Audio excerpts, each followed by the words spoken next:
I'm Jim Trebian, and the longtime dean and before that instructor at Metropolitan Community College's Institute for the Culinary Arts. Awesome. And I first met you, it was our first year of culinary conference, and I think we had 6 weeks to put it all together. Yes. And I remember coming over there and introducing myself, and somehow we got it all put together in 6 weeks. Do you remember that first year? I do. You know, was that the first time we met? Then was. I don't know. Yeah. It was kind of crazy trying to put it together in a short time. I know. You know. It really was, and we wouldn't have been as successful as we were without your help. So we so appreciate that, and all the years after that, because we've borrowed menus, we've consulted, we've had other people come for panelists. You kind of sourced the panelists for me. So that was great. Awesome. Yeah, that's right. Yeah. One of the things I would love to have you tell us again is the story of the Reuben. The story of the Reuben? Yes. I tell you, from tell it so well. The story of the story that I have, Jim Trebian, about the Reuben was told to me firsthand by a guy named John Butler.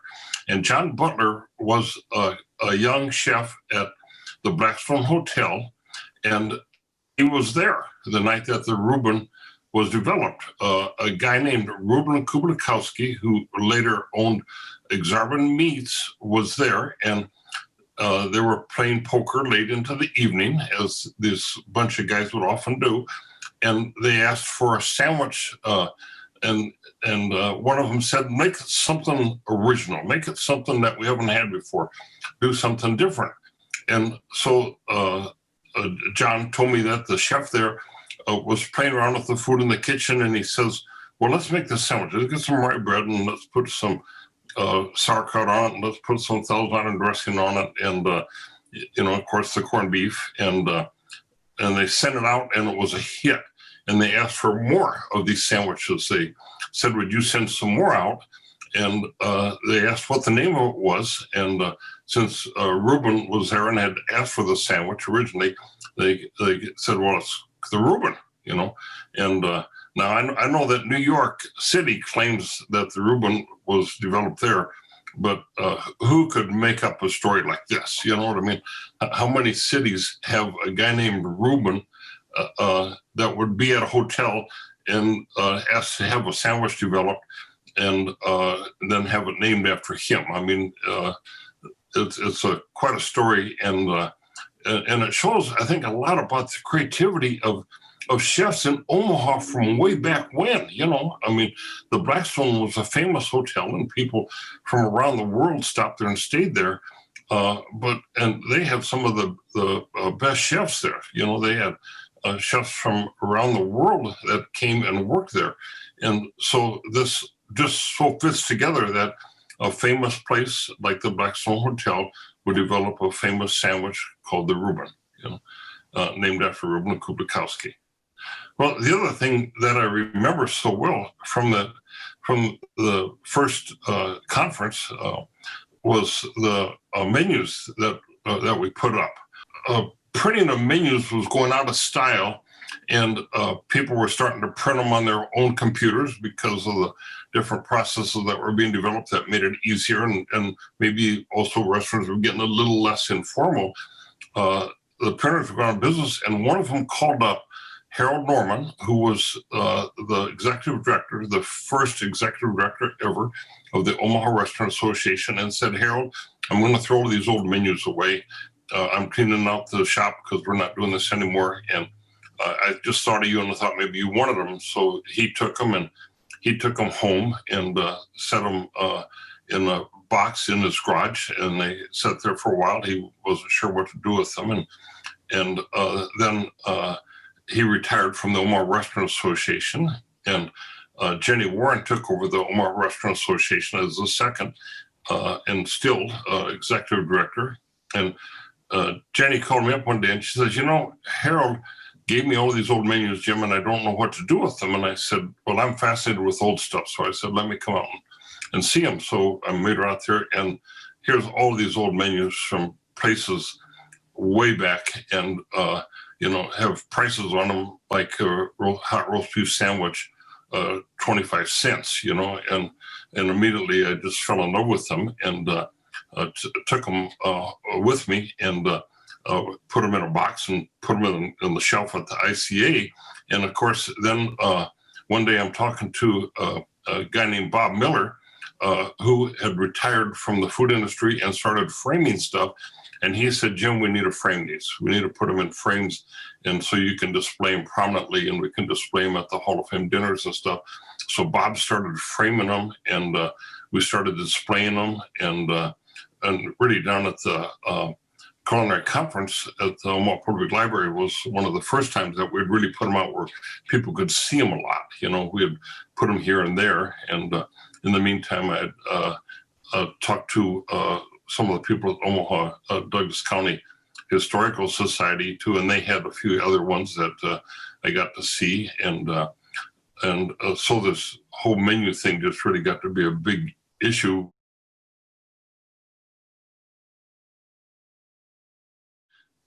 Maybe look at the other buildings where the culinary school was years ago, and where was it? I have no idea. There's a CVS built at 50th and Dodge. Yeah. And an old storefront, and that's where the culinary school used to be. In that old storefront, it was called the 49er Grill before it was knocked down and CVS came in there, and that was the building. Well, part of that building was the original culinary school, and I got a tour of that one day with an original student, and the original student there was Patricia Barron, Big Mama, yeah. And she took me down there, and she says, I want to show you this, Jim, and I want to tell you how we did this. And she found a few things in that bar and grill that were just like they were back then. Like she said, oh, this ledge over here, it was kind of a bar that stood out about a foot from the wall for about 12 feet long. She said, this is where we used to mix stuff at. For bakery, and so she would remember those little things like that. And then when Metro College became the owners of Fort Omaha, they moved it to Building 5 out there, which is now an office building. Mm-hmm. And then after that, we moved over to Building 10. The president of the college told me that if I would work hard, that he would build me a new kitchen, and he did. And a couple of years after I was there, and I was so glad that we had space then, because in the old building, Building 5, there was not enough space to fit 10 students in there. And then when we just kept growing and outgrowing Building 10, then we started building the new culinary school. And so really, where it's at now is the fourth location, and yeah. That's amazing. What an amazing history. I had no idea. Hello, my name is Kate Grabill, and I am an Omaha community volunteer. And I had the privilege of meeting Kristine Gerber when she and I worked together on the Junior League of Omaha Toast to Omaha cookbook. In its release year was also the inaugural year of the Omaha Public Library's Read It and Eat conference. Mm-hmm. And so we were attended to promote our book and talk about Omaha history and our wonderful experience with creating a cookbook. Yeah, and I'm Kristine Gerber, and I am a lover of Omaha history, and was able to, back in 1999, learn history the best way you can by interviewing hundreds of people to do my first book called Omaha Times Remembered. And since that time, I've done about 50 books, but I have to say one of my favorite projects was the Junior League Cookbook. It was just this incredible team effort that made it happen.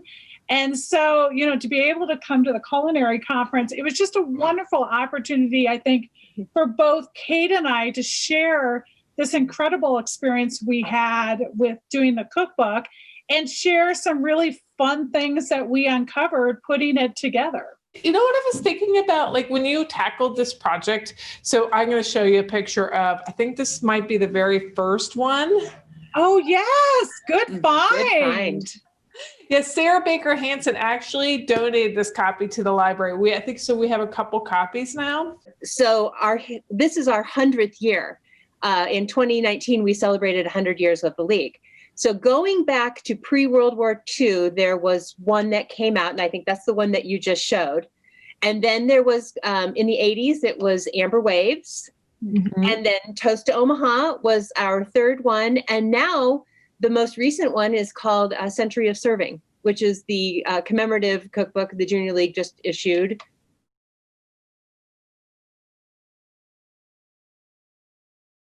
The thing that it was just so fun to discover, but also fun to prove that we are right, is the whole Reuben story.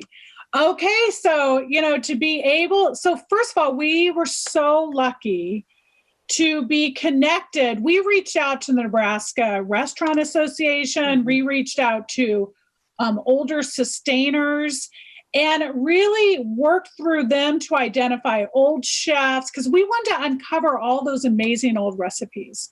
And one of those people that we reached out to was Mary Schimmel Bernstein, who is a descendant of Charles Schimmel, who ran the Blackstone.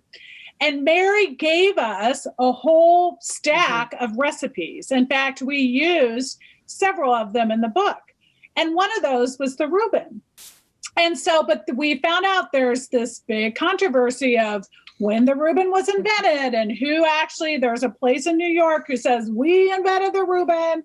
So we found out that there was a lady by the name of Fern Snyder who had worked at the Blackstone. And she had submitted the Reuben as, like in this like national sandwich contest, like the best sandwich. And it won. And so then when it won, it started being served in this New York deli. So they claimed it. But that was after the 1930s. Well, we found one of the things that we did with this cookbook is we were unable to, we found a couple menu collectors. And these menu collectors let us come and openly let us scan them, let us look at them, which was so wonderful. And one of the ones we found was a 1935 menu from the Blackstone Coffee Shop. And in that menu was the Reuben listed. And I think it was like 25 cents or 35 cents. So it proved that we had it on the menu before New York did. So I just thought that was wonderful. And I think there was actually several stories that came out of that afterwards that we could prove that.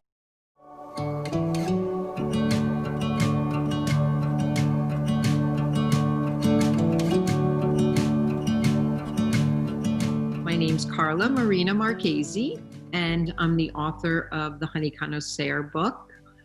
And I'm a beekeeper, an author, and I like to say I'm a designer. And an artist. I love it. I ended up back in Connecticut, which is where I am now, my birthplace, which is only an hour outside of New York. And I got a house and a backyard, and that's when I was introduced to honeybees. And I didn't really plan on making a career out of bees and honey. So I'm the Accidental Beekeeper, which is my first book. And I just, followed my path and my passion. And I ended up doing bees and honey and learning everything that I could.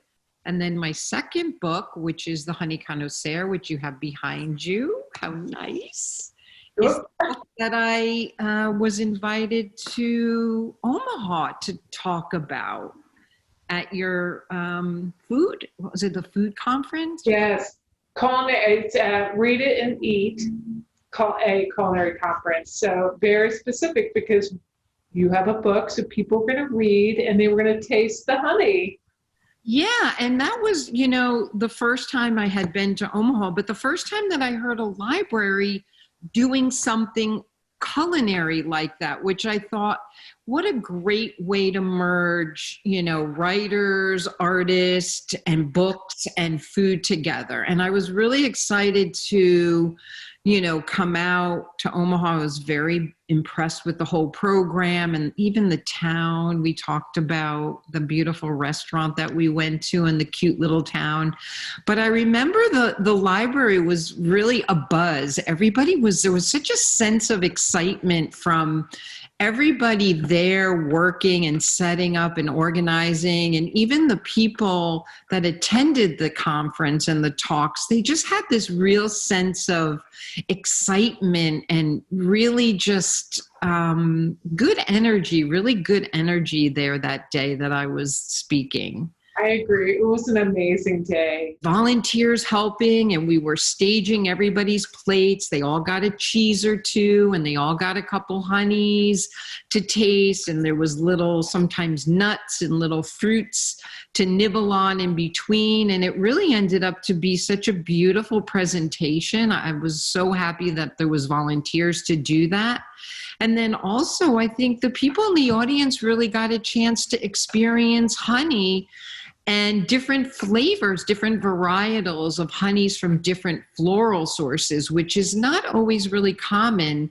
And one of the things that I've learned the most is that we never really sit down and taste more than one honey together. So that day was a lot of fun to actually introduce everybody into honeys from different flowers and how different the colors and the smells and the flavors were. So I really enjoy doing that. It's always an aha moment for people who are not really used to getting to taste honey side by side.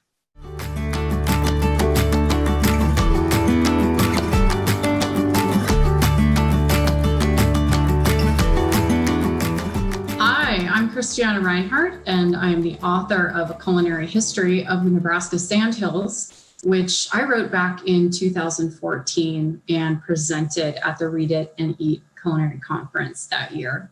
I became interested in the Sandhills of Nebraska specifically because of family history. So my parents, both my mom and my dad, were both born and raised in Omaha. And at a very young age, we moved out to a town called Burwell, right at the southeast corner of the Sandhills. And that's how I really got interested. The more time I spent there as a kid and then returning as an adult, I started to become really interested in the foodways that came through that region. My research process was really fun, actually. It was going out and just talking to people. Driving out to ranches, hearing, through a person at a cafe that, so-and-so has, all of her grandmother's cookbooks. And if you give her a call, I bet you, she'd let you come out and take a look at them. And so it really was a word of mouth process. And one of the most surprising things to me, it was surrounded around the blizzard in the 1940s. I think it was 1949, if my memory serves me. There was a disastrous blizzard across the entire state.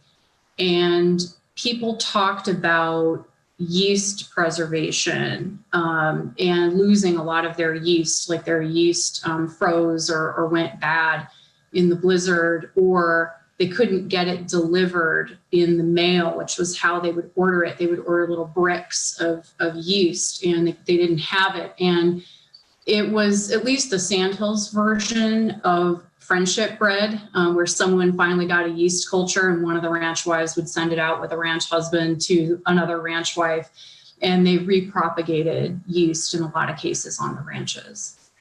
That is an amazing story. And it makes me think about like what's happening today. We're all behind doors. And I know that sort of this baking, like this interest in baking has really risen, and that yeast again has become sort of this really hard thing to find.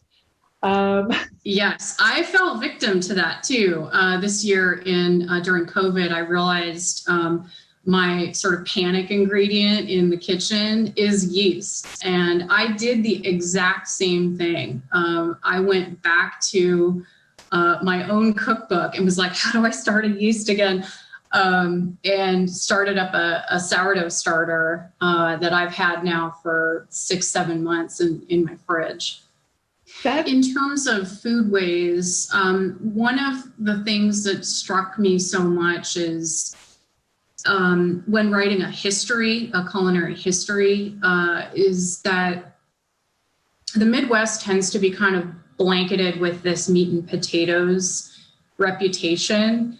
And then, at least historically, I think now we mostly go to the grocery store for our food. And we have, in some ways, a much wider option, but also more standardized options. At least historically in the Sandhills, because beef was such a valuable product, there weren't actually a lot of beef recipes that I came across. It was a lot of chicken and fish, and people would go into ponds or lakes or streams nearby and fish when it was, fish were still in abundance. I mean, they're somewhat in abundance, but when fish were still in abundance in ponds, before invasive species came in ranches, they would fish and they would slaughter a chicken.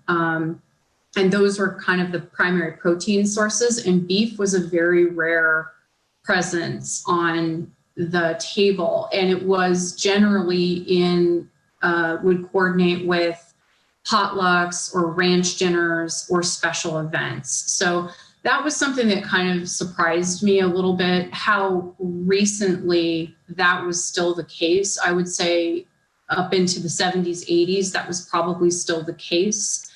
And then, everyone started going to the stores, and farms basically started emptying out into urban centers.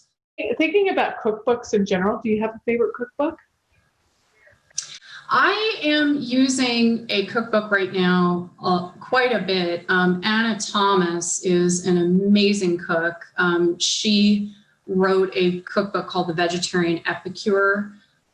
She happens to be a vegetarian, but a few years ago, she addressed the what to do when not everyone at the table is a vegetarian. And I think she really nailed it with this cookbook called Vegan Vegetarian Omnivore.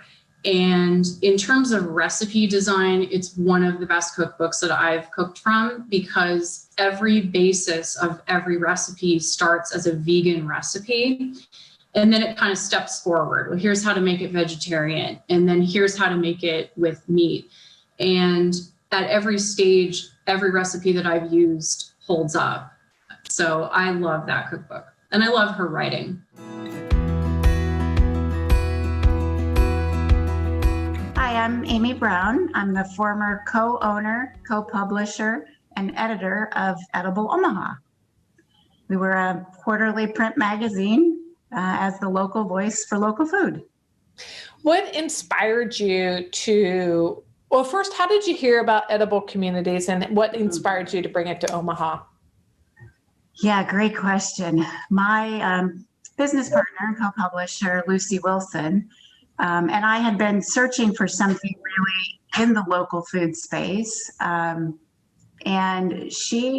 both of us have what we call day jobs, professional jobs. And she was introduced through a colleague of hers, I believe in Chicago, to another edible magazine. And she called me and she said, this is absolutely beautiful.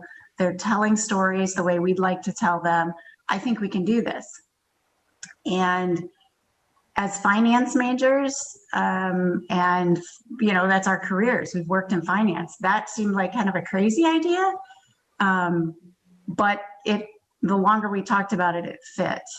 Mm-hmm. For me personally, I had come to it. There had been a film stream screening early on of Food Inc., and that for me was my own personal awakening in food and food-like substances and what I was feeding my family. I didn't know where it was coming from. I didn't know who was growing it.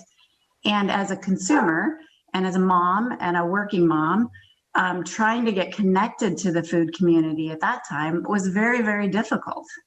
And so when Lucy had the magazine and I looked at it, I was like, well, what an amazing resource this would have been for me as a parent and a mom to try to find all of the amazing things that were going on in our community. And I think the other thing that really resonated with Lucy and I was it was celebratory. It really, really wanted to shine a light and spotlight all the amazing things that other people were doing that maybe weren't getting the press or the kudos, right? They're busy out in the fields growing food, and that's hard work. It all came together. The Minnelusa ladies, Beth and Sharon and what they were doing in their community and renovating that home so that it could be a place for community to gather and teaching the art of canning to people. It was really special. And they're just really special human beings in our community. And so when I could make it up there on Saturday mornings, it was just always a treat.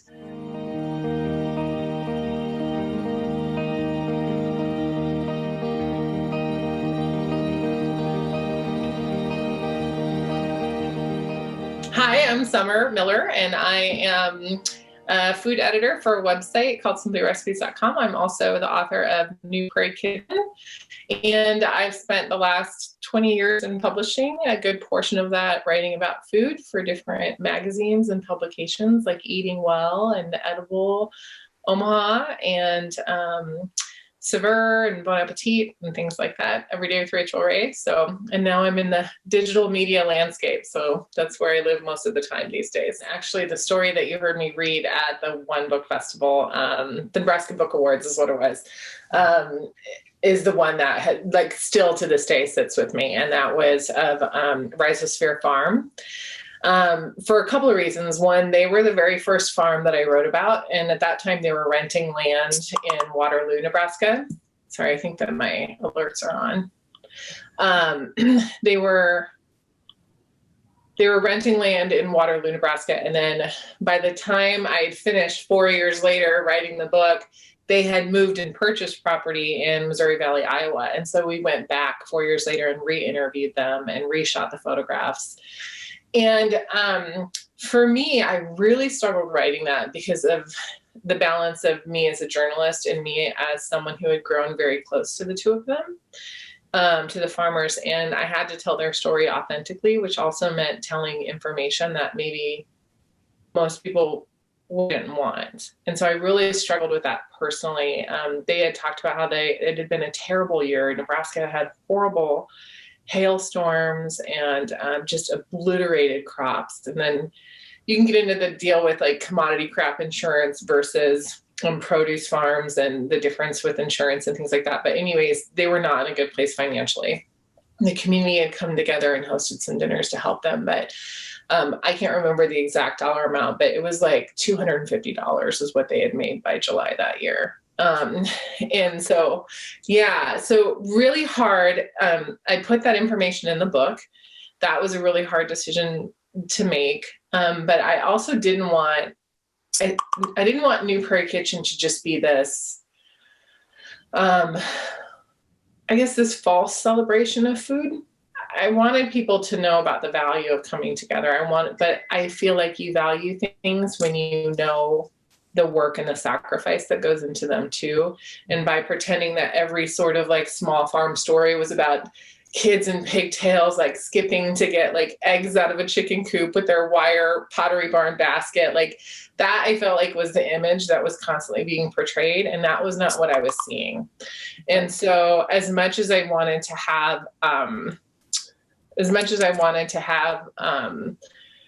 cooking constantly be a celebration, and I definitely wanted people to open my book and feel good, I also wanted them to have perspective. And so I don't think that you can water down the reality either. But I had to write some poems about that farm before I could ever write the story. And so actually the story came from the poetry, which nobody knows about until just now. Oh my gosh, I had no idea that you Yeah. Because it was just really emotional to hear them. And I could see they were tired. They were very tired, rightfully so. They put everything into it. And I don't mean like money into buying a farm. I meant like their lives. They weren't 25 years old. They were in their 40s. And they had made big, real sacrifices. And they're not farming anymore. So, you know, they had amazing produce, amazing produce. Amazing. And they weren't naive about it. Like they were trained. They met at like a community farm in Oregon. Like she had worked in Africa. I can't remember which country, but, doing farm and farm work and community farm work in this country to try and build things up. Like they weren't foolish. They weren't naive. It was just that hard. I think we're very much in chef culture. I think we're moving out of that, but chef cultures kind of became what the supermodels were of the 80s, right? And 90s. And so chefs became kind of the supermodels of the last 10 years or so. And I think, and I wrote about chefs in my book too, but I wanted to make sure in my book that I also just had a muffin recipe, and I also had like next to the quail recipe. Because I think that there's as much value in the muffin recipe or the granola recipe as there is in the quail recipe, if not more so, because people are really going to make the muffins. They're really going to make the granola. And once COVID hit and working in digital media now, where you can see the response and the needs so quickly. Like the data is there, the information is there, the Google Analytics are there to show what people are searching for and wanting and needing in that moment, and having to pivot. Oh God, I just used the worst word of 2020, pivot, but okay, I use it all the time. But having to shift to support that, because people were suddenly like, I need this. I need to know how to do this. I need to make this, because there are other resources, restaurants, things like that weren't available. Tell us, do you have a favorite cookbook or a culinary memoir? Okay, so culinary memoir. If I get up, you're gonna. Okay, so 2 culinary memoirs. One is oh no, what it's called. It's by Elisa Altman, and it is Poor Man's Feast. Okay. Poor Man's Feast. Such a good book. And there's a line in there where she talks about her now wife, then girlfriend, and how she was cooking dinner, Thanksgiving dinner. And she was talking, basically, she's just a line where she sets this whole scene about how her girlfriend, or her soon-to-be girlfriend, then became wife, like was masterfully cooking this meal for someone who she knew she was leaving, but she was still tending to it and making sure that it was full of love, because that's just who she was and what she did, even though she knew the relationship was over and had been over. And it was just the way that it was written, and the just emotional, descriptive tendencies of that, and that she just described the dinner being made in like such this beautiful way, and like a very short little blip of it, but it's probably my favorite part of the whole book. I love it. And then this one, the other one is on my bookshelf that's outside. Wait, that's not it. That's out in the living room. But then this one, I love to, and it's beautiful. This is just like, it's sort of a cookbook. I don't know if you would really call it a memoir. It basically just tells you how to cook. Like, can I read a little passage? Is that I would nerdy? love that. Okay, so this, I love this. And I'm glad that I opened right up to it, because it was not planned. Okay, so, because I think this is good for now, for these times we're in. Whether things were ever simpler than they are now, or better if they were, we cannot know. We do know that people have always found ways to eat and live well, whether on boiling water or bread or beans, and that some of our best eating hasn't been our most foreign or expensive or elaborate, but quite plain and quite familiar. And knowing that is probably the best way to cook, and certainly the best way to live. I love that. And so it's just, this whole book is just about just how to think about cooking, really. And it's just it's a great memoir. One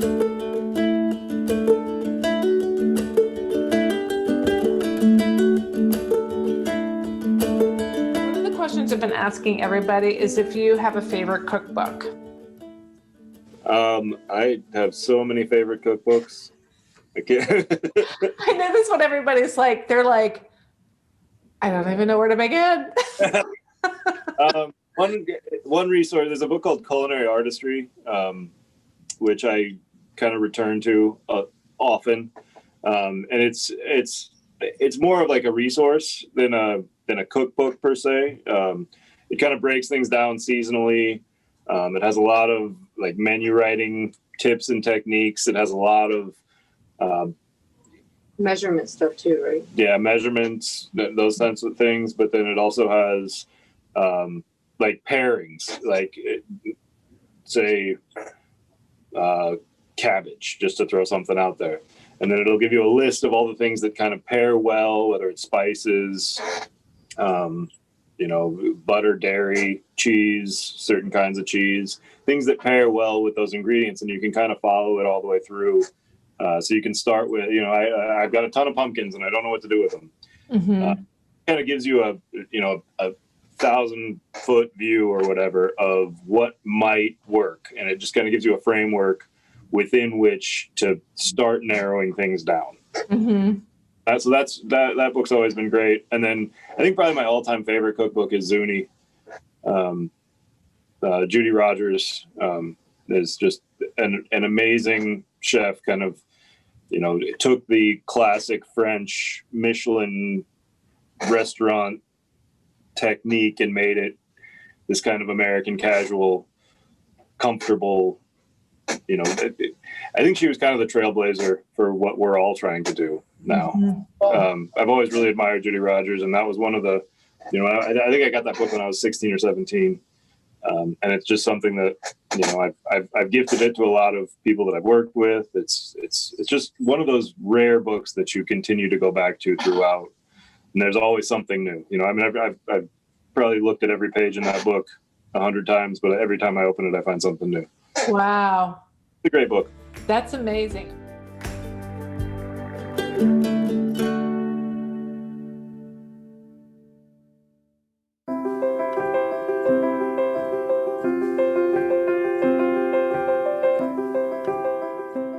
My name is Sandra Goldberg-Wendell. I was a guest speaker at the Culinary Conference for the Omaha Public Library on the topic of comfort food. Now, I'm not a chef. I am a cook at home for my family, just like everybody else. But we all have memories and we all have those favorite foods. And mine came from my grandmother.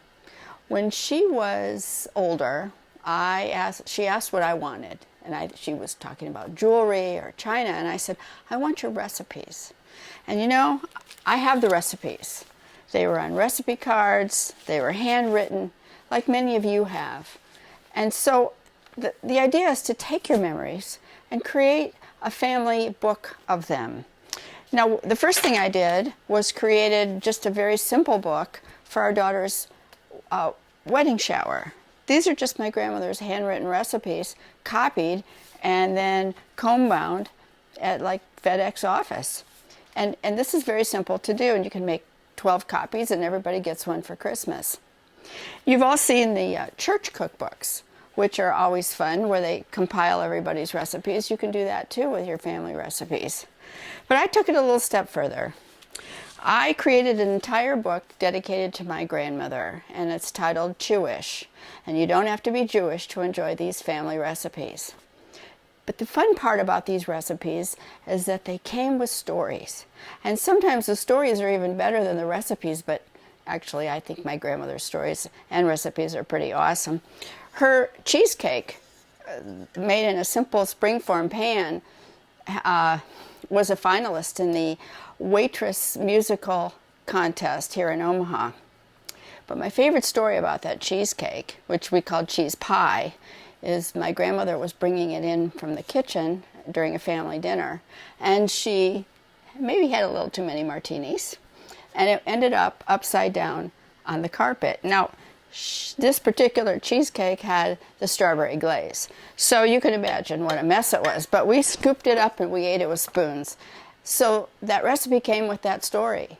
And there are always stories with family recipes. So I encourage you, compile your family recipes, create a simple book, because if you don't, who will?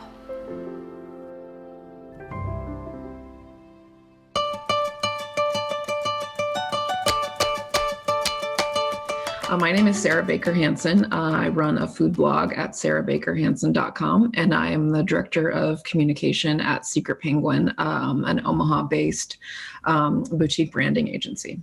And I guess I should say for 9 years, I was the food critic at the Omaha World Herald. You know, I thought, I'm going to try to think of a food idea. And so my idea was there's one town in Italy called Carlentini where the bulk of all of the Italian immigrants who came to Nebraska were from this same town. Maybe you already know this. No. And so it's in Sicily. Uh-huh. And our Santa Lucia festival here is basically based exactly off of theirs. And our food culture that we have here from the original Italian immigrants are almost all things that would have originated in this town. So the type of sauce and like all of this sort of same seasonal flavors that they have. And it turns out that Carlentini is sort of a landlocked part of Sicily, and Sicily is not very big. So it's like rare to have that. And so unlike, the coast of Sicily where seafood is such a focus, it's not so much a focus there because they're not on the sea. So when all these Italians came to Nebraska, it turned out that like a lot of the food that we had here was really similar. And so and then when there was an earthquake in Sicily a few years ago, the Omaha, the church, St. Francis Cabrini, sent like thousands and thousands of dollars to this town in Sicily because their church was destroyed. And so there's like murals and statues, all of which have been paid for by these Italian immigrants who now live in Nebraska. And so I'd come up with a series of I think it was 8 stories that I was going to do. And I actually got the grant. I was working with a data journalist at the World Herald to find out what towns in Nebraska had the highest population of different immigrants from different parts of the world. Mm-hmm. And I should have looked this up because I didn't know we were going to talk about it, but there are 3 towns that we identified who had the highest population of Mexican Americans, African, from Africa, and there was one third country that I can't remember. And so the first thing I did was go to my computer and type in the town names and that name, and every single one had a grocery store. And then from the grocery store comes the restaurants. And so the idea kind of behind it was, how people think Nebraska is sort of, runzas, and which is actually an immigrant food, a runza. But, small town cafes that serve like these hearty breakfasts where in reality, there are towns in Nebraska where the food culture has been completely changed because of immigrants and their food. Mm-hmm. And so now, when you go to some small towns in central Nebraska, there's more Mexican restaurants than anything else because that's who lives there. And so I thought that would be such an interesting series of stories and something I would really like to do to show how the food landscape and the food history of Nebraska is going to be a lot different in the future than it's been in the past. This is, what year was this one? Is that the latest edition? No. This is the 1975 edition of Joy of Cooking, which I still have the receipt in here. I was in Palm Springs, and I bought it at a thrift store for $10. And this is the one, I might even have it marked. I have several different versions of this book, but this is the one that shows you how to skin a squirrel. Yep, here it is. Page 515. We'll see if you can see it. Can you see it? Yep, we sure can. Wow. And this obviously isn't in the new edition, but I always wanted the skin a squirrel edition. And here it is.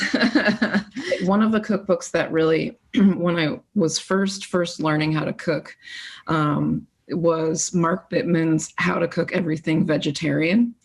I decided I was going to not eat meat anymore for a few years, pre-World Herald, because I couldn't not eat meat as a food critic. But I realized quickly that I had no idea what I was doing.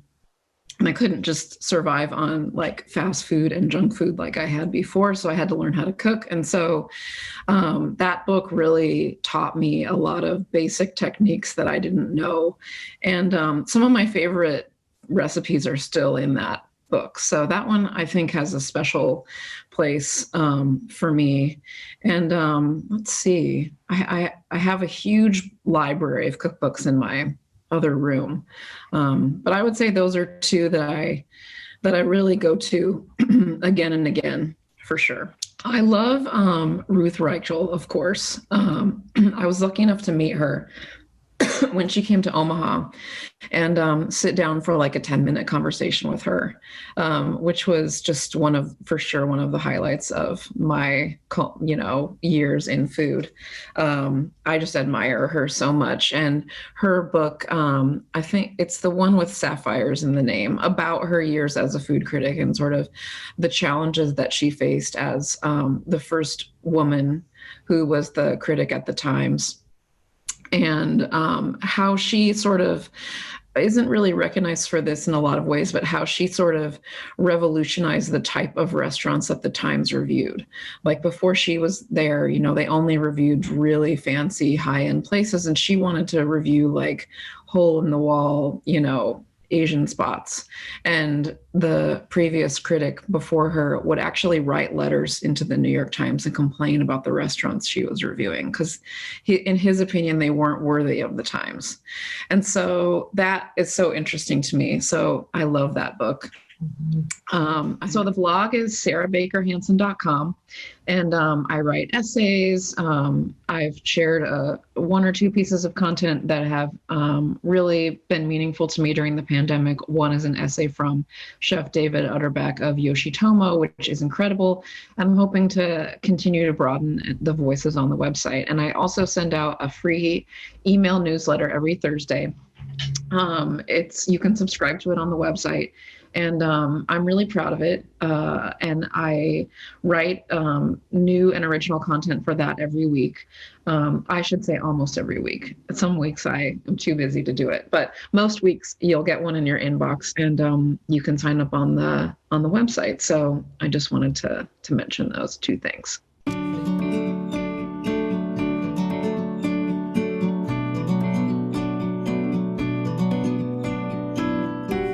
My name is Gaylene Steinbach, and I am the owner and chocolatier at Lulubee Chocolates in Lincoln. My mother always, when I was growing up, she would make chocolates as gifts at Christmas time. And she always, she would close off one room in our house and kind of crack the window. So here it is in December, crack the window so that it was nice and cold in there.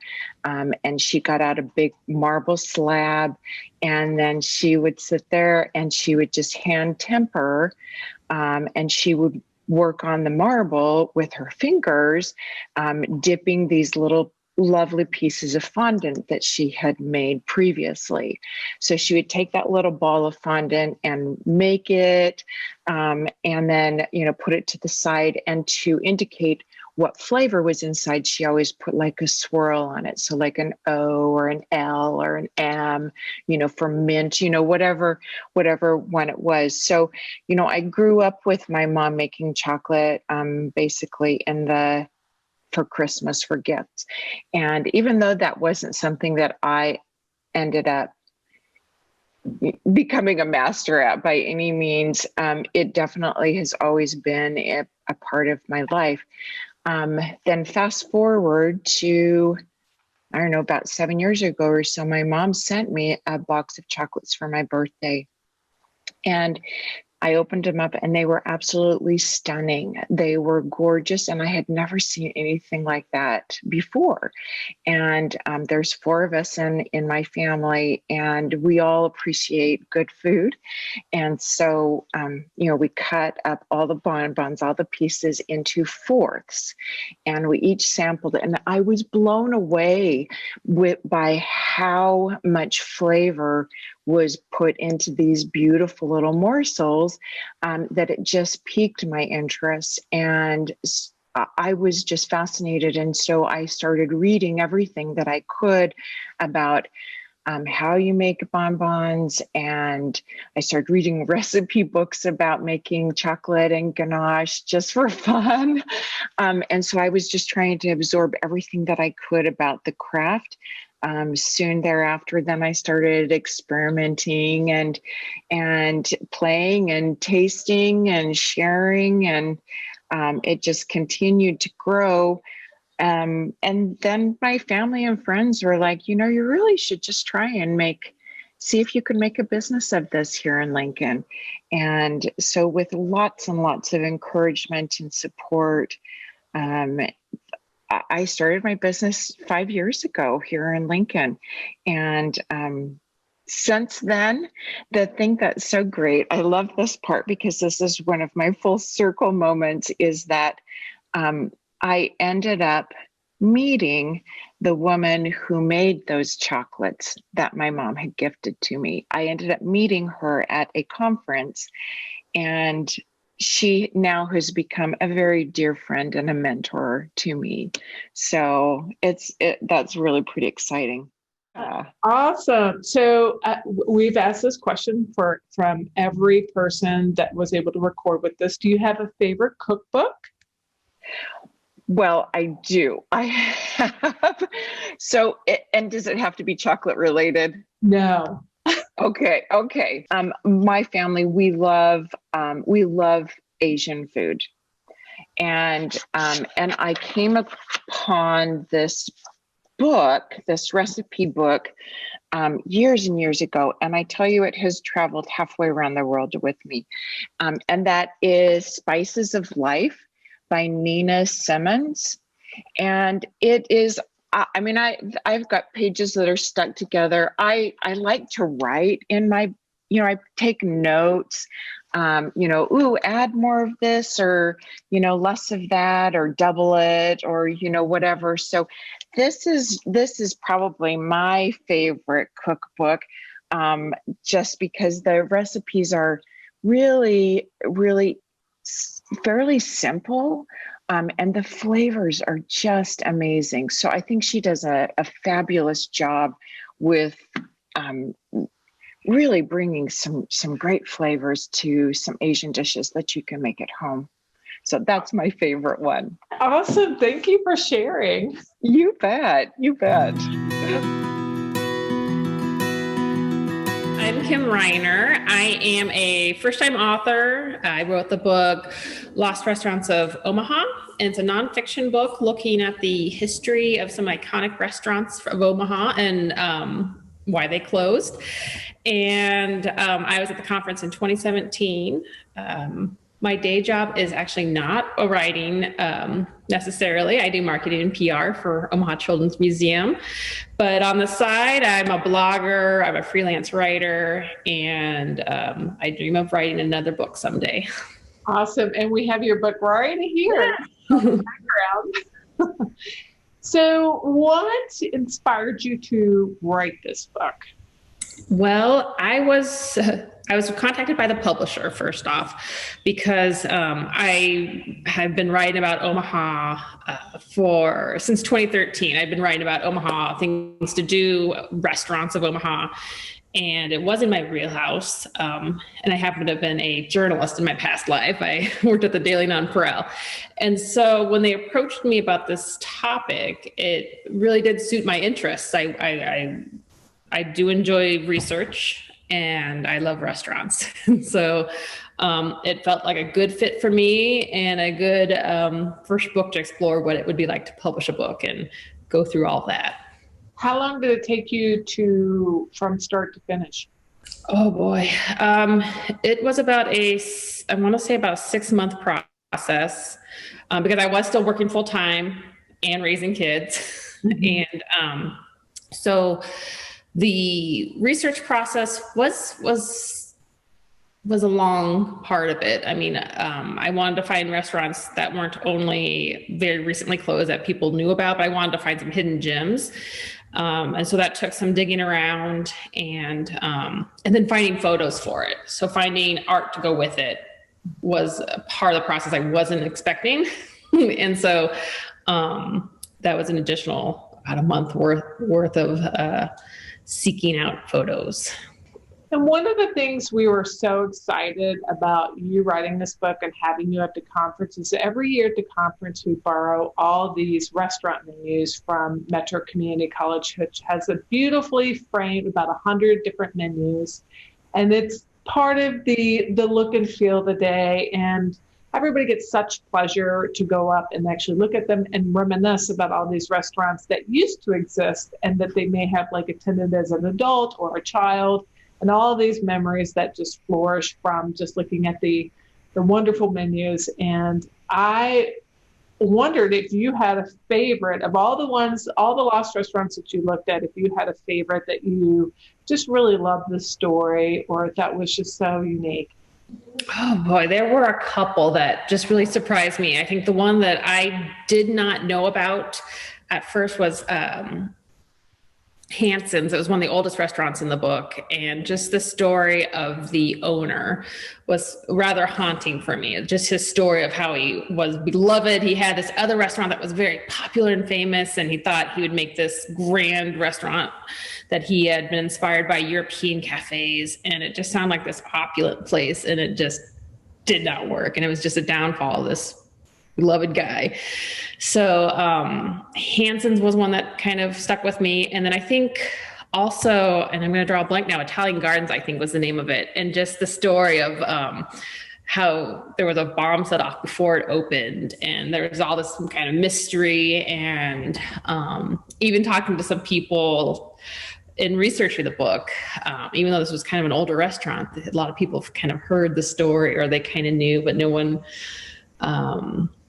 one ever would admit or say they knew who caused it or why it happened. There were theories. So that was a fun one to research. Oh, yeah, I'm sure. And now, just thinking about it, there's so many more. Since you've written this book, there are so many really long restaurants that have been here for just ages and ages and ages that have now since closed, which is so sad.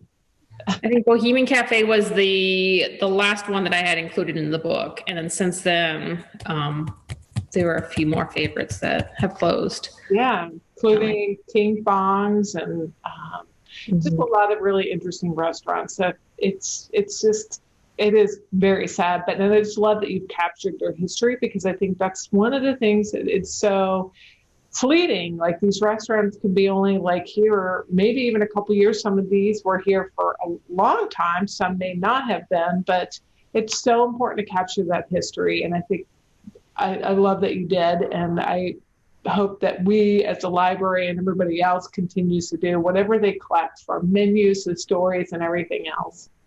I loved looking at the menus for this book. I mean, I did go to Metro to look at their framed pictures, and I think that inspired more details than I thought that they would, because some of the menus included little snippets of history or family.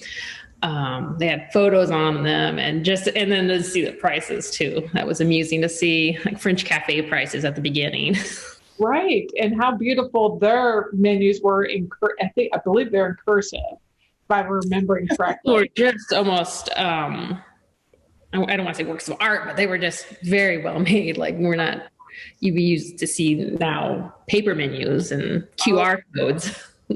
And so it's neat to see. QR code is not that interesting for a menu. No, it doesn't hold up. But I love what you said, that just looking at menus can just really provide such a beautiful snippet of what life was like at that moment in time for food and for people and prices and what they were eating, and maybe even just sort of what the social scene was like, and all of that. I love that. I did a chapter on Mr. C's, and I always wondered, how did the Christmas lights come up? And on one of their menus, they have the story of why they keep Christmas lights up all year. So it's like, before I moved to Omaha, I was visiting my friend who had lived here and was in the process of convincing me why I should move to Omaha. So one of the restaurants she took me to was Mr. C's, and I remember walking in, seeing his Christmas lights and all of their other decorative items, and I was looking around and I was like, what in the world did I just step into? And I had the best experience of my life. It was so much fun. It was such a delicious steak. I met Mr. and Mrs. C. I got a picture of them with me. It was so exciting. And it was one of the most delightful experiences that I've ever had. Fantastic. Yeah. And it convinced me. It was one of the many things that convinced me, like, oh, I'm moving to Omaha because Mr. C's. We've got Mr. C. Do you have, and we love your book, but do you actually have a favorite cookbook? A favorite cookbook. So I was thinking about this, and it's funny, like the cookbook that I still refer to, I'm not vegan and I'm no longer vegetarian, but I love the Veganomicon. And so the author, Isa, actually moved to Omaha and opened a restaurant. So she's the one who opened Modern Love. And so even though no one in my family is vegan, it has so many great recipes in it. And it's kind of like, some of them are really easy to make and taste so good that it doesn't matter if it's vegan or not. And what I like about that cookbook is that it's written in such a funny way. Like, I've never had come across a cookbook that had such personality to it. And just her style of writing, it's hilarious. My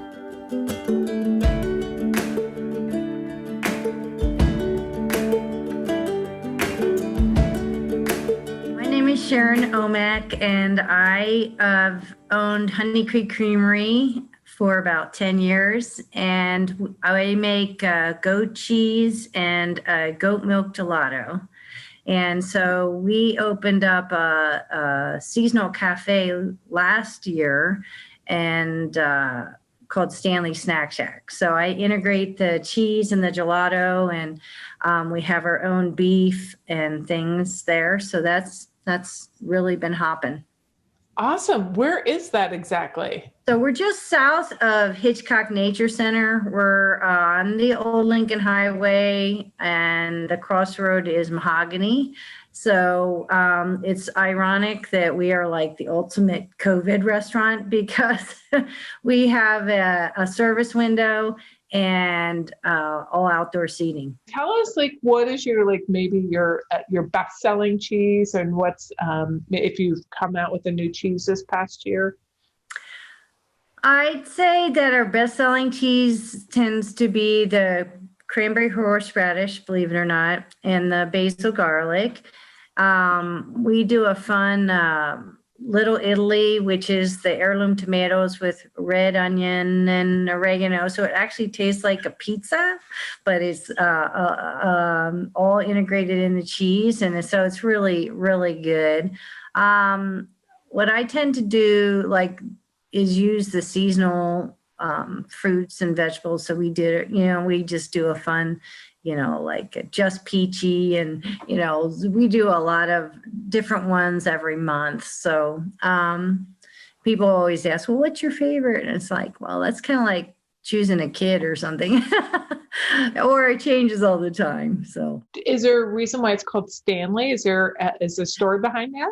Yeah, that's, I had one of my original goats was Stanley, and he's not around anymore, but he was like this ultimate ambassador goat, and he met like people from, ministers from the Ukraine and people from New York, and he just got around, and he was in the movies. So yeah, he just, I just liked he just treated people really well. So that was kind of always our goal. It was like, well, we'll name it after Stanley, and we'll try to treat people as well as he did. It was just neat to be on the panel and have time to collaborate and hear what other people said, and what was most popular and what they like to do. And it was just a treat. Hey, do you have a favorite cookbook by chance? I would just say the more recent one, the salt, fat, acid, heat one, because I don't have a culinary background, so it was really fun to just kind of get a sense for how things are blended and paired, and that works well for me.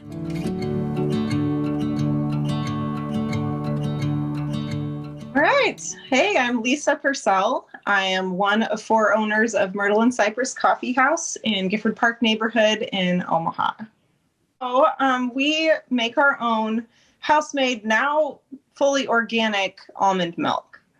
And also we do a cashew cream, which is a part of several other behind-the-scenes recipes at the shop. Do you have a favorite cookbook that you just love and want to talk about and share with others? Nourishing Traditions by Sally Fallon. It is a cookbook that talks about just basically how to go back to more slow food values. Being able to say, I'm looking for food that's going to nourish me, and usually that might take a longer process than just the quick food that we're used to. I got that book probably 15 years ago, and I'm still growing and incorporating more slow food into my lifestyle, because it truly is a lifestyle around food. We definitely have been growing in that and appreciate it. Awesome. Thank you.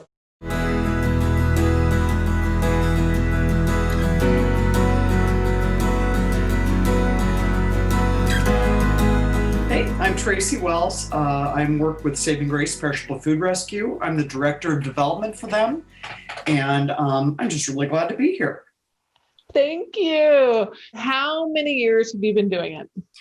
We started in 2013, so we just celebrated our 7th birthday was the end of September, so that's kind of timely. And up to this point, we've rescued over 4.9 million pounds of food. That's amazing. Which is a value, because it's not just it's not trash food. This is quality food that has a great deal not only of tasty value and nutritional value, but it's $8.6 million worth of food that ended up being redistributed.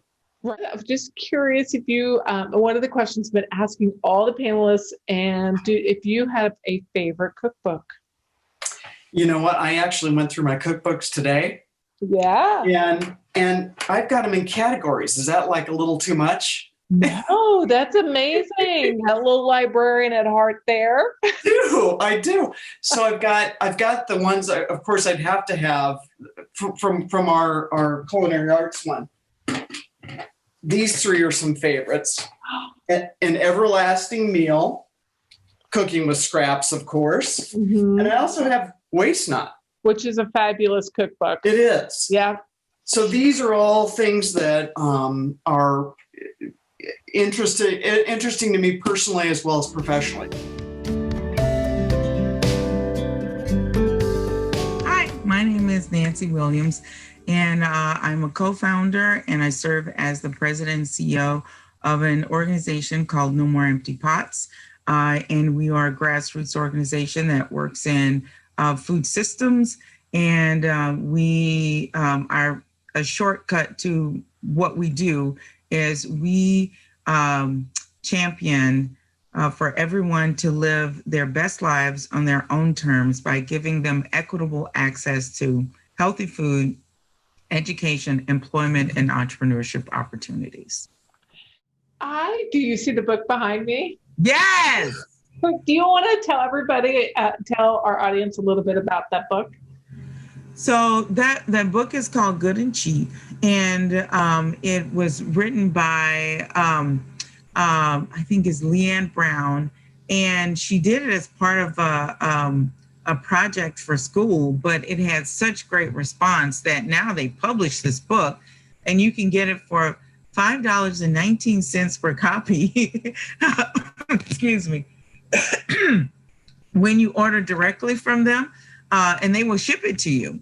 And we've ordered 1,000 in the past, I think, year.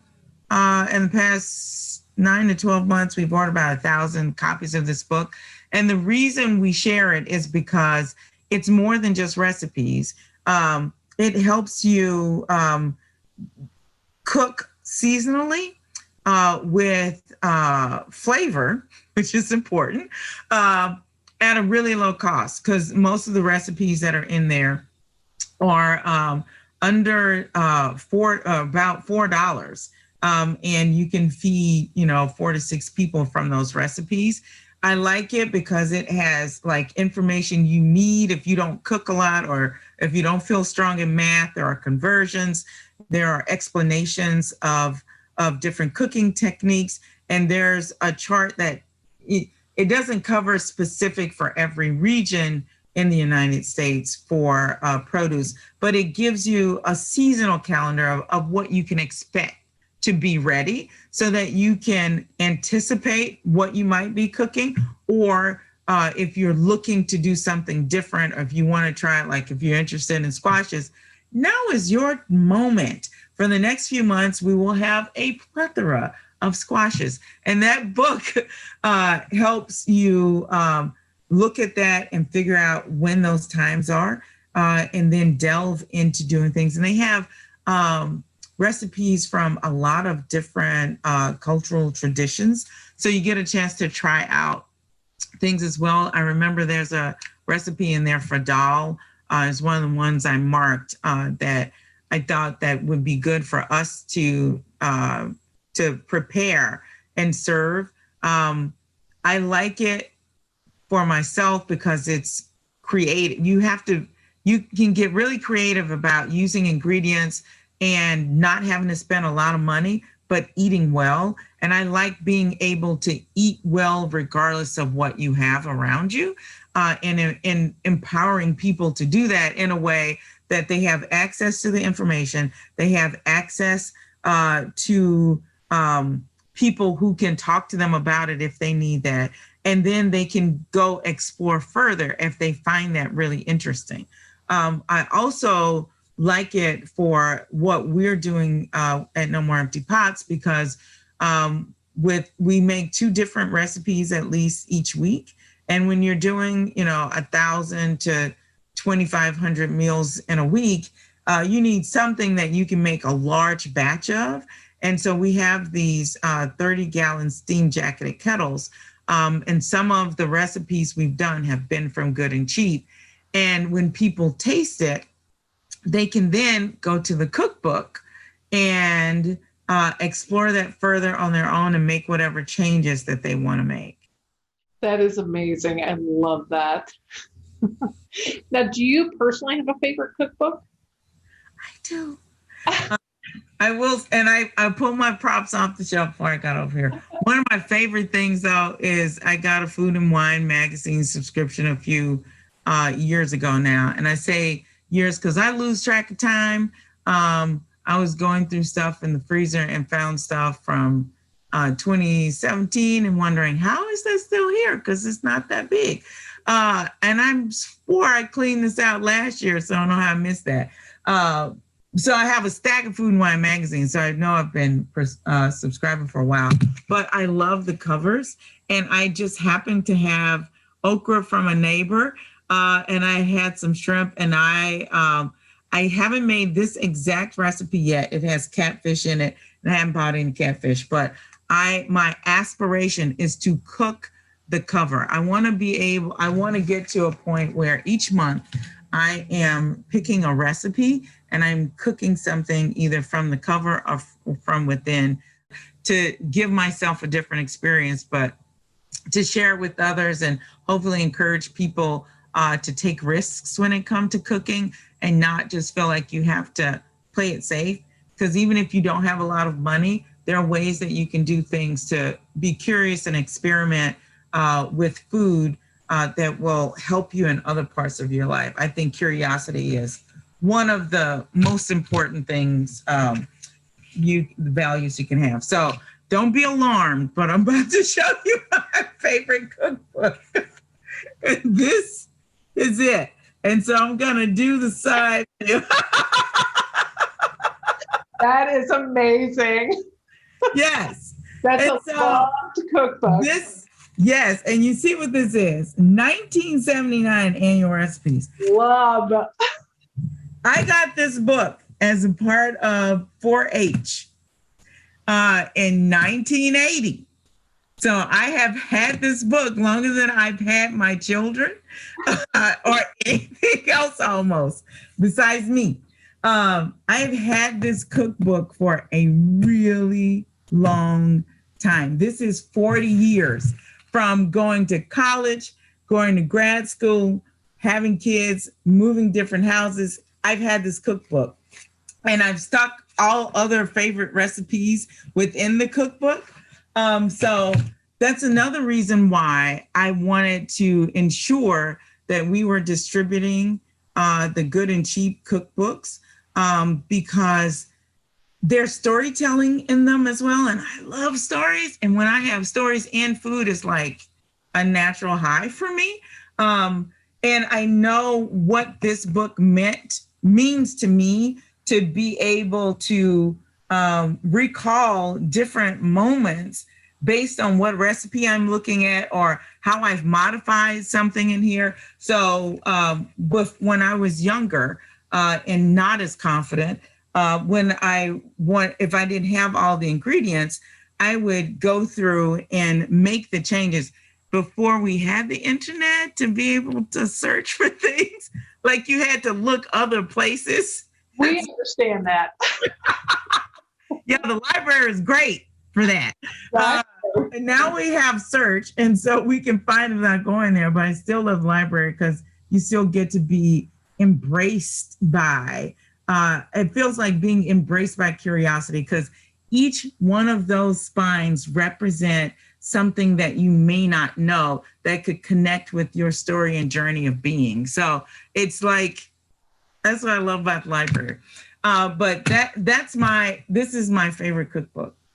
I love it. Oh my gosh, that's amazing. Of course you would have something like just. Yeah.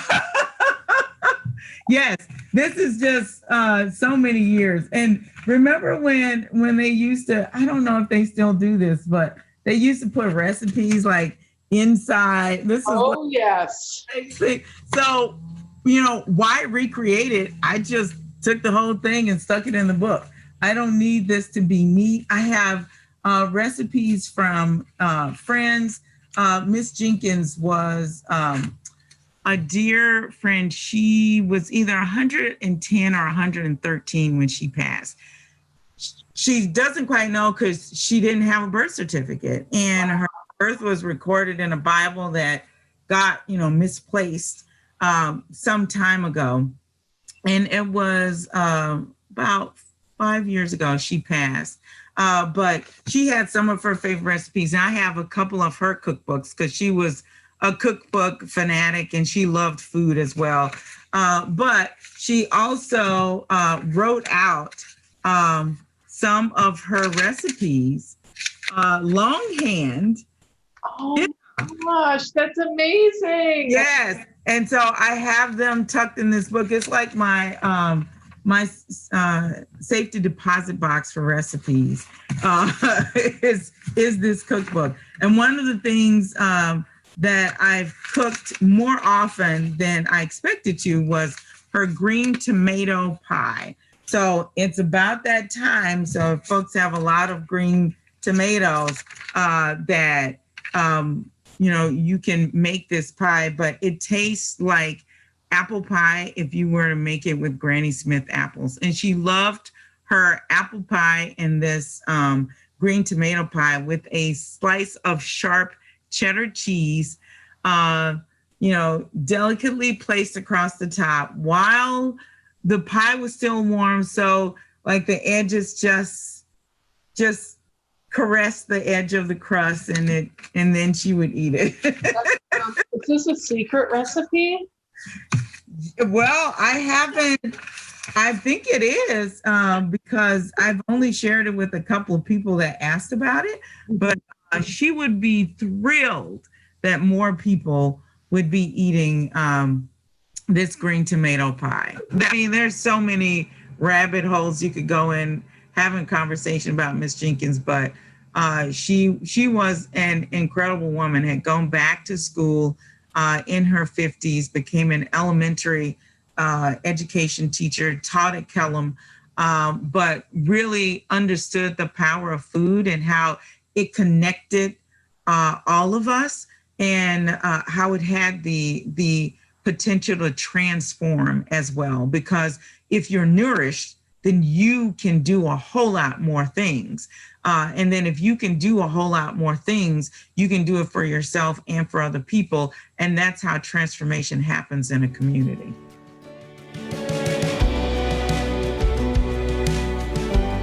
So my name is Brent Crampton. I'm with Hillside Solutions. Our affiliate companies are Soil Dynamics and Gretna Sanitation, and we are essentially an eco-friendly waste hauling company that also creates compost and soil.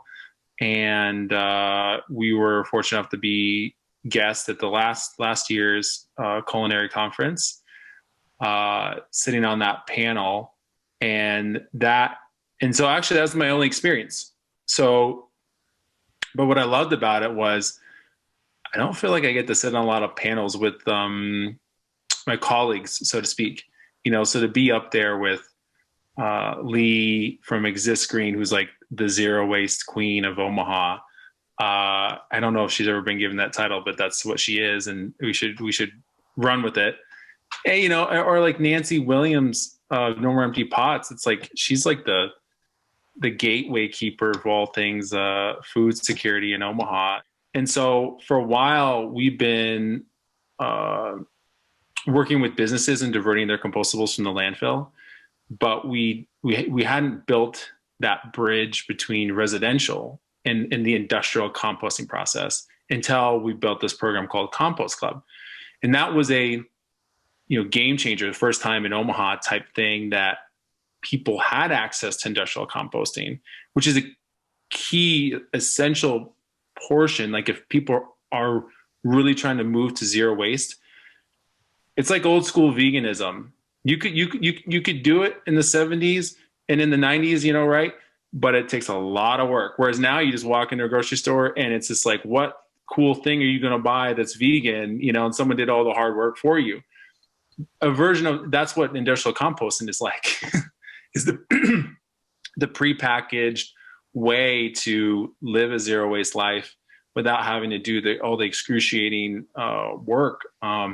So now through that club, people become subscribed, and then they gain access to a network of drop-off locations around the city. And then they drop off their compostables there, stuff they can't compost in their backyard, or, that is now just going to the landfill and putting off methane gas. And so that was a game changer in itself to sort of create that program. But just last week, we announced something new that addresses food security and climate change. And so essentially, part of the value of being also a Compost Club member is like getting some of the soil back. What we found is that not a lot of people have actually got the soil back. And that's partially because we maybe just haven't made it as accessible, but also I think people maybe they're not in it for that. But at the same point, it's like, we don't want that circular kind of process to be lost. So now we're going to say members can, that earned soil that they get through their membership, can donate it to we're going to have a list of organizations, schools, churches, nonprofits that we're working with that have food gardens that aren't tilling, because that puts off carbon in the air and that contributes to climate change, that aren't using chemicals because they use compost to replace chemicals, and they're growing food and to feed their community or share with the greater community.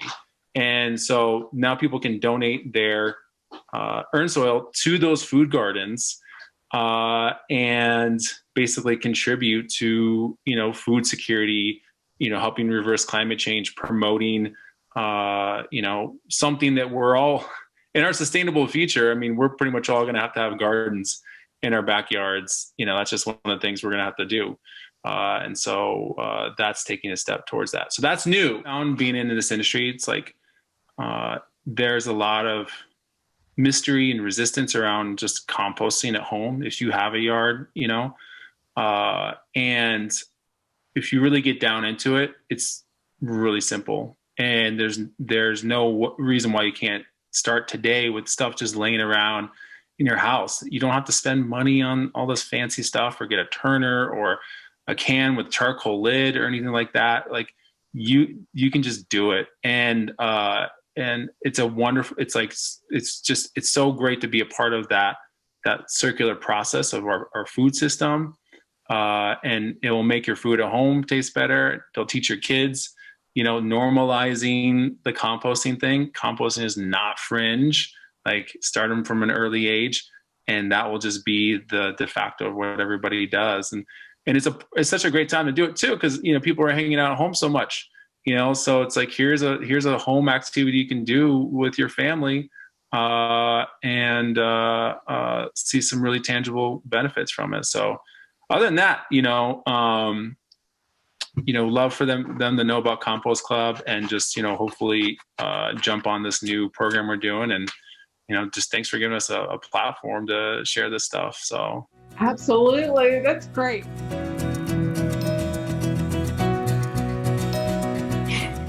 I'm Lindsay Jean Hard. I'm the author of Cooking with Scraps, a cookbook focused on helping you turn trash into treasure and reduce food waste. I worked at Food 52 for 6 years as an editor and a writer, and I currently work for Zingerman's Bakehouse. I was working for Food 52, and we were having an editorial discussion, brainstorming new columns. And Gabrielle Hamilton's cookbook Prune had recently come out, which has a garbage chapter in it. And we were just all so excited about how clever that was and resourceful. And I was just like, I have to have that column. It has to be mine. And I would then start scouring the Food 52 archives for recipes that community members had shared that were making smart use of all of these food scraps. And I learned just so much from the community during that time when I was writing that column, that I started to write a few of my own recipes and just wanted to share what I'd learned with a broader audience. So that's really where the cookbook was born. During quarantine, my daughter Josephine and I started an Instagram cooking show.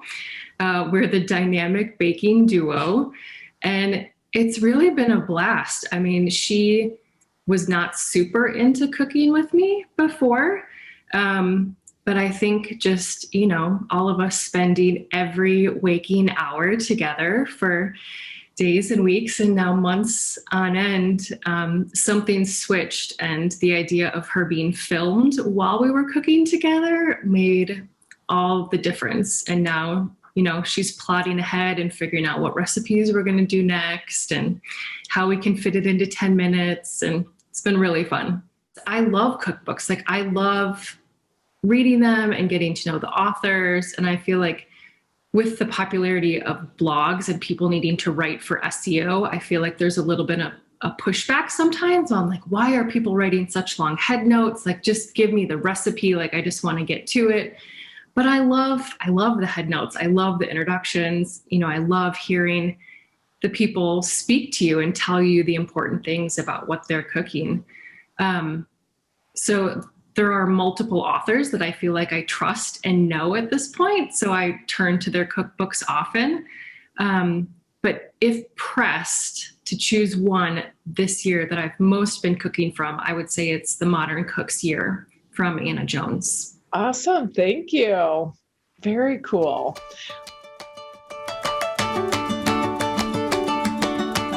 My name is Matt Weber, and I am one of the co-founders of Table Grace Ministries and the executive chef for Table Grace Cafe, food truck, and catering. And we've had Table Grace since incorporating in 2008, and our cafe opened in 2011. And we have a restaurant with no prices on the menu. So our main thing is food security, building community through our cafe, providing job experience for people in the community, and serving as many people as we can on our food truck as well. So more than 90% of the food that we use to cook meals for Table Grace and Mobile Grace, all of that has been donated. And we partner with Saving Grace Food Rescue, who goes around with refrigerated box trucks all over the community and get what are designated as food spoils or extras from different restaurants, even grocery stores mostly, but even restaurants and catering companies are donating things. And then we take all that donated food and make meals out of it. And so we're reducing food waste. Most of that food would go in a dumpster if nonprofits like us weren't using it. So every day is something different. I was thinking about your presentation last year, and you had made a mushroom bisque, if I'm remembering correctly. And somebody from the audience said, "Do you have a recipe for that?" And you said, "No, I don't. Every day is different, and I just have to make whatever I receive at my door as far as food donations and then we just tackle what we're going to make for that day." And that's still, every day is a different day, looks differently for you guys, right? Yep. It's mostly improvising that way, and I've gotten even more, the more we do this, then every year I get more stubborn about not buying things if we don't need to buy things, because we have such an overabundance of donations, and this year has been no exception.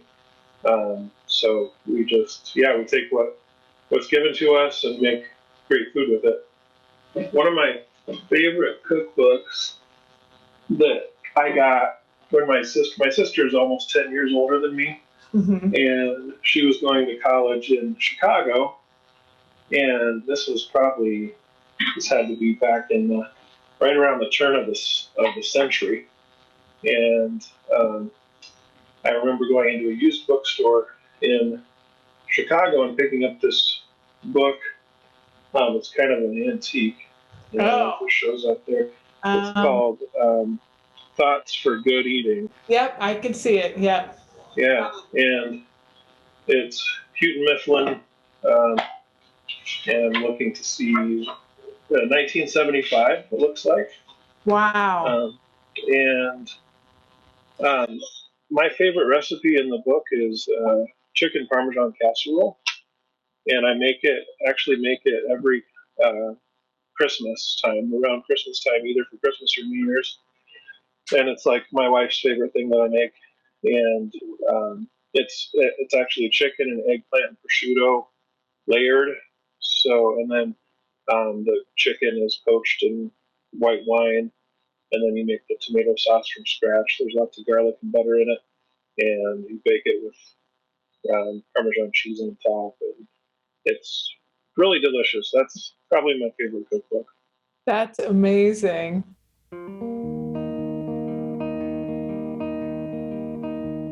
Your ability to find the entire experience enriching goes up the more you appreciate the story and the authenticity of the food that you're cooking, eating, sharing, buying, growing, whatever you're doing. It's ultimately makes it more satisfying. So I'm not going to go back and cook out of the Boston Cookery School cookbook or something like that. But the intro to the section on what pot you buy is like, those are breathtaking insights into like Americana, but also cookery in specific. I love stuff like that.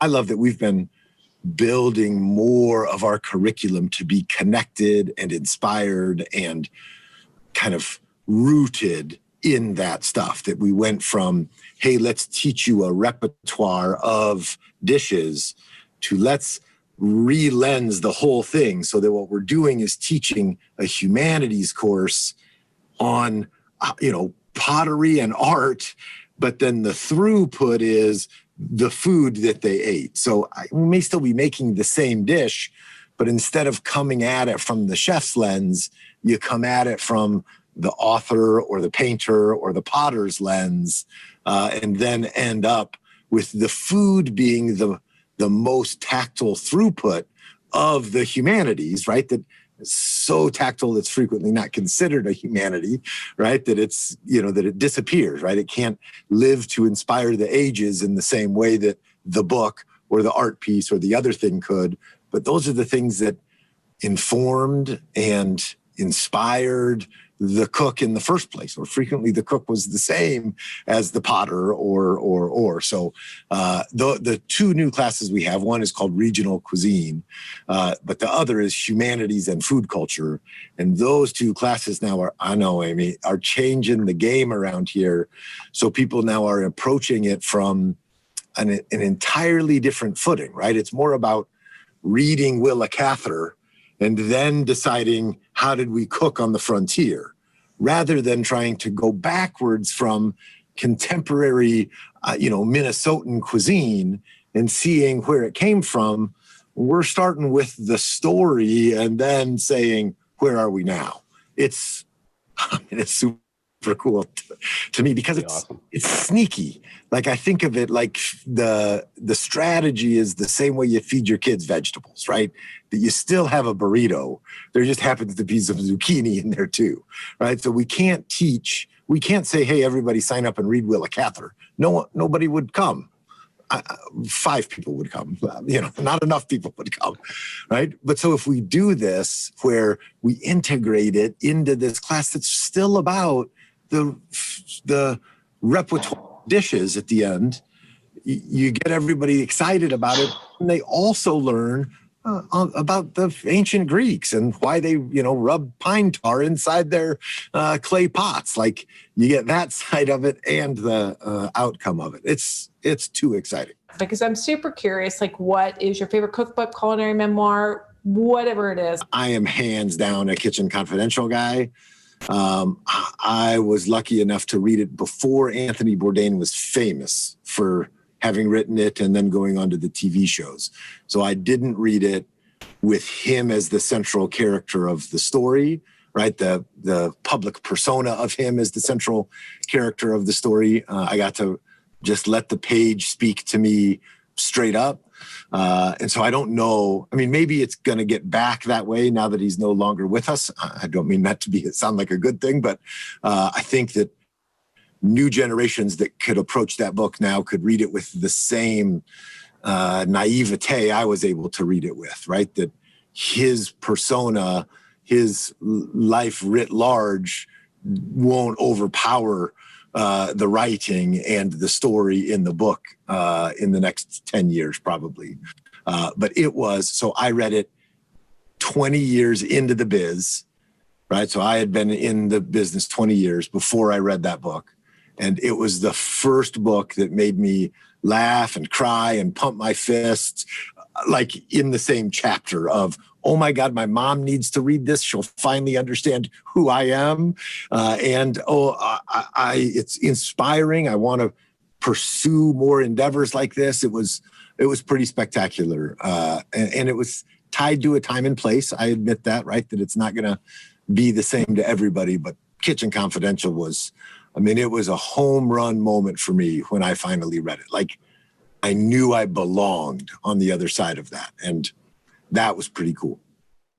Hi, my name's Peter Walsh. I work at Metropolitan Community College's Institute for the Culinary Arts at the Fort Omaha campus. And I work in outreach for culinary and horticulture. All right. How about cookbook? But thank you for looking up The Whole Beast. Oh, yeah. I remember reading that one, and there's a fair amount of sort of philosophy that's woven into that. There's some recipes. There are recipes.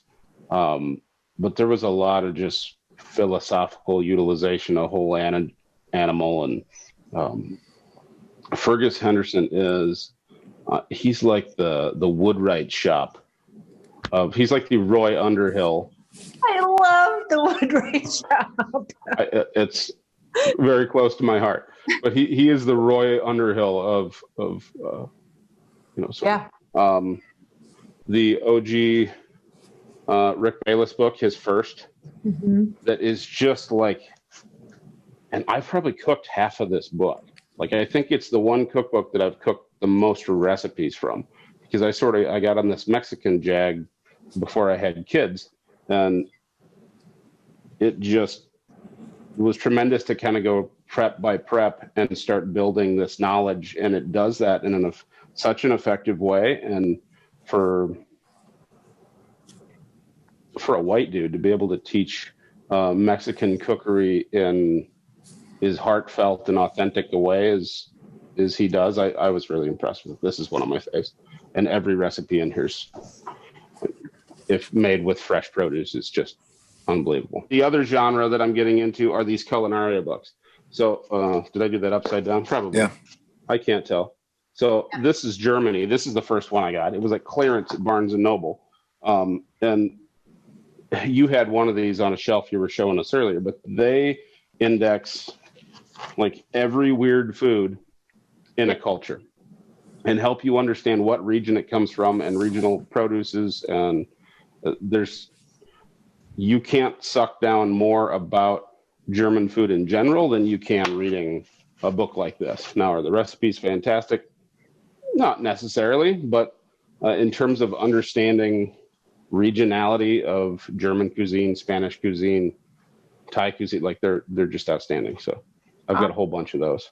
At home, kind of the only cookbook we use with any regularity is Joy of Cooking. Like it's on the shelf in the kitchen and is the thing we pull down when I make a suggestion and my wife says, "What's that?"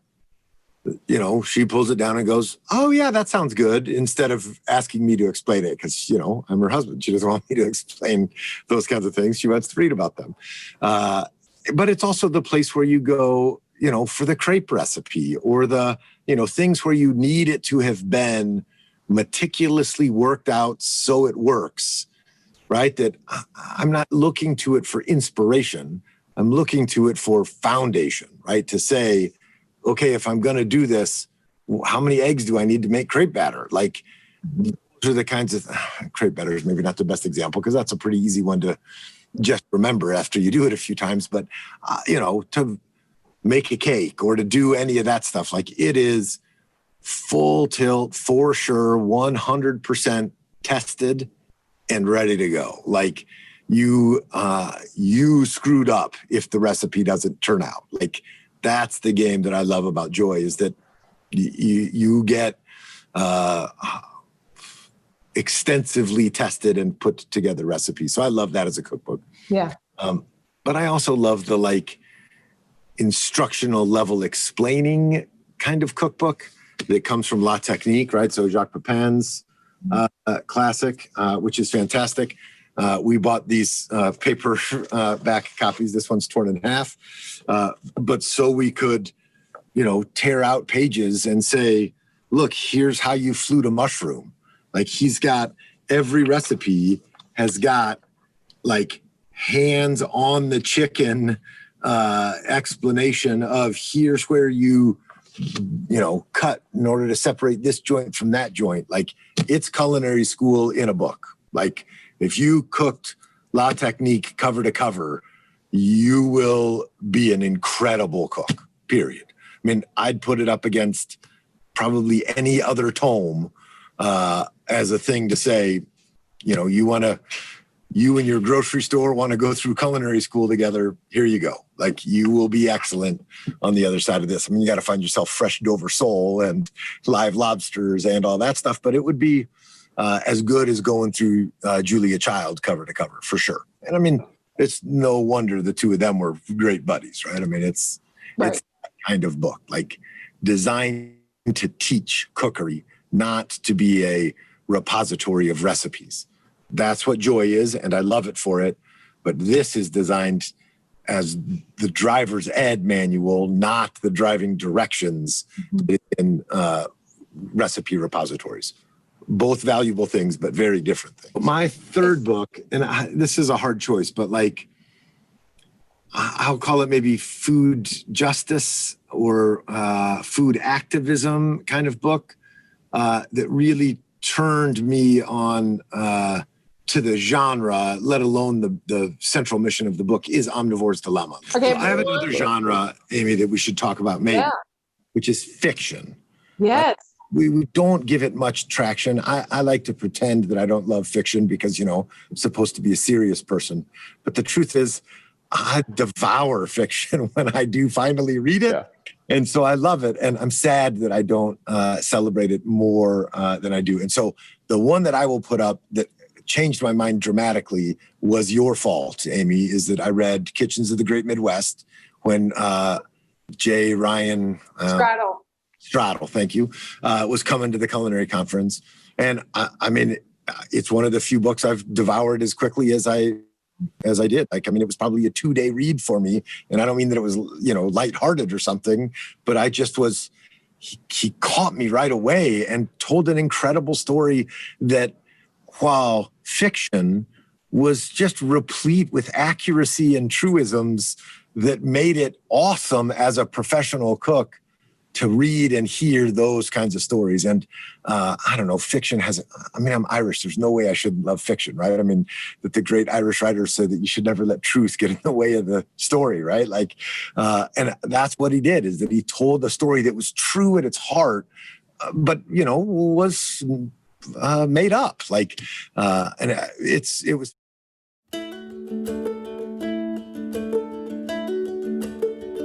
I finally met you, and it was like friendship, love at first sight.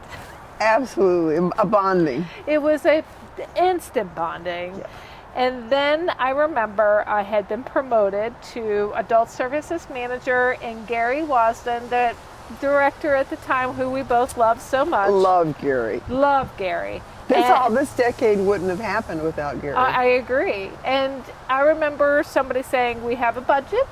We'd like to do a culinary conference to honor Lois Friedman. She's donated thousands of cookbooks to our collection. And in 6 weeks, we produced our very first one. Amy's magic. and nothing has given me more joy, too, of thinking about not only do we get these incredible cookbooks, but they'd be part of the library and the whole community. Everybody can use them. Nobody had to go out and buy cookbooks. That the library has done, once again, something wonderful in another realm for the community. Absolutely. And this probably is which I just celebrated my birthday. And this you was did? Happy birthday. Thank you. This was a gift from probably one of Omaha's first Go Get 'em ladies. She had one of the first businesses at Countryside Village, and she made a killer chocolate sauce, and her note is on here, Lois, please don't give this recipe to anyone because I want it for my book. She lived to 90 whatever, and it did not include, she didn't have a book. She died in a chair waiting for her daughter to come pick her up, take her to the grocery store. Oh my gosh. I mean, it's just, so this is a treasure. And when I thought about what kind of things I wanted to show this, my friend Lois's fudge recipe. Is it still a secret? No. Okay. No. We can relate. Take a picture of this side. We will definitely take a picture of that. We're sharing a recipe. So I would love to know, do you have a favorite family recipe? Probably, but what I find, it's kind of like my favorite cookbook. And as I was getting in these hundreds of new cookbooks, and they'd ask me what my favorite one was, it was the one I just got. Oh, really? I just loved, I loved cookbooks. And I think maybe that's what pulled me through every conference, every cookbook that I reviewed. I truly love cookbooks. Yeah. I think they tell so much about your community, your family, your history, your ethnicity. They run through so many parts of our life. I remember funny things like my mother used to make for my kids' birthdays a banana chocolate pie. And half of it was banana and half of it was chocolate. And it had toothpicks. We have no idea how she did it. She wasn't ambidextrous. She couldn't have poured. We don't know how she made it. Wow. My ethnic background recipes have been great learning experiences for me. The family recipes that didn't really have growing up as much as making them now in my life. Yeah. I like to cook, and it's kind of like, it's a therapy for me. So maybe that's why I don't have one recipe. Okay. You I know, love I that. think it's important for you to learn what you've had growing up in eating and trying, and that your version of it is different than mine, that's different from the rest of the people's. We have our Absolutely. own, and they're very much the same. Right. Yeah. Yeah. So you have an assortment of cookbooks out here. Is there something here that you, I mean, I've recognized, of course, a couple, because we all love the joy of cooking. I've had since that was probably before I got married, before getting married. Right. That was my first cookbook. Yeah. And then do you want to tell us, is it okay to go into, we have James Beard cookbook. That's because of my Cuisinart life. And I repped Cuisinart for a long time. And there was a beef cook-off in Montana. And the guy that I worked for flew me up there in this little plane, taking all my Cuisinart demonstration things. I was going to demo for all of these people that came for the cook-off. And James Beard, I don't know if this is one of the autographed ones or not. I took all my cookbooks and I had James Beard sign them. This must have been a later one. Anyway, he autographed them and I got to sit and talk to James Beard. How was that? How was that? I mean, yeah. I mean, to tell you. So that's that cookbook. Wow. Silver Palette kind of has introduced me to the Martha Stewart kind of gorgeous way of cooking. Yep. Every recipe in that cookbook is just open it and touch and you've got a great recipe. Yeah. It is great. This is like ethnic, a community cookbook. It was the Alley Theater in Houston. And the woman that ran the theater was an incredible cook. And this is just loaded with great Texas recipes. Wow. I would love to explore that further after. Yeah, it's out. And she's my friend that gave it to me that worked in the theater doing fundraisers and all that, has marked a lot of the recipes. Wow. We used to go to Arizona a lot. So somewhere between Corpus and Mexico, I love Mexican food. Yes. And so a Mexican cookbook is always part, and Delicious. easy and healthy and comfort food and all. It's kind of like everything rolled into one. Right. Spicy, bland, all kinds of things. Right. So before we started filming, we were like looking over the passages of the year, and one of the things that we used in our graphics for Culinary conference was a fork. And you brought out a fork, and you said, "I have something I want to tell you about." In my work drawer, I think it's really important. There's those of us that love to cook. Yes. Those of us that love to go to the grocery store. It's all part of the therapy, and this is especially, I guess, meaningful and dear to me. Why? Because this was my grandmother's. And in my drawer that I open and I reach and I get a spoon out or I get a knife out, this is the drawer where I keep these. And this is my grandmother's cookbook, and it is, in your graphics, the tines of the fork are the E of eat. Yeah. And there's just kind of something, maybe it's your roots. Yeah. And maybe it just kind of makes everything. I love to reach for these. I love that story. It's been a good thing. And then here's my little Cuisinart because I do everything in the Cuisinart that I don't do with using the fork. Well, you did something right with your sales in Cuisinart, because I can't imagine there's not one person out there that doesn't have one in their house. I know it. We have one, so thank you for starting that. Yeah, well, it is. Yeah. It's finding. Oh, and this is something that I failed to tell about is my Troni's Creole seasoning. That nothing savory comes out of my house that's not sprinkled with this. Delicious. And I don't even know if it's still made, but I love it. Oh, it sure is. I love that. It's wonderful. Apples were from a neighborhood tree that we discovered this year on a vacant lot. There's only one vacant lot. And there was this tree that we'd walked by 1,000 times, but this year it had incredible apples. Right. So hopefully you'll have a little apple tree later and enjoy that. It's been quite a decade, Amy. You have done such an amazing job of gathering interesting, fascinating, resourceful, gathering Omaha's food life together. It's been an immense pleasure and honor to do that. Well, you've honored it. Yes. And I would say my most favorite thing out of this entire 10 years was meeting you and becoming so close with you. You were one of my absolute favorite people in the entire universe, and I love you. The same. I have been so weepy during this virus, and I'm afraid to cry because one of these days it's going to be like my favorite niche of reading is magical realism, and those, they cry, and it's a river.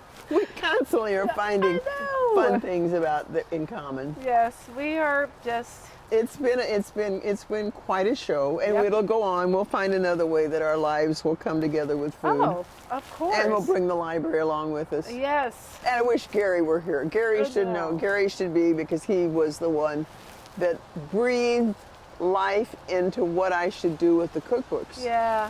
And once that happened, yeah, there you were. Yep. Thank you for everything. Thank you. It's been a joy. It has been a joy. And bon appetit. Bon appetit. Right.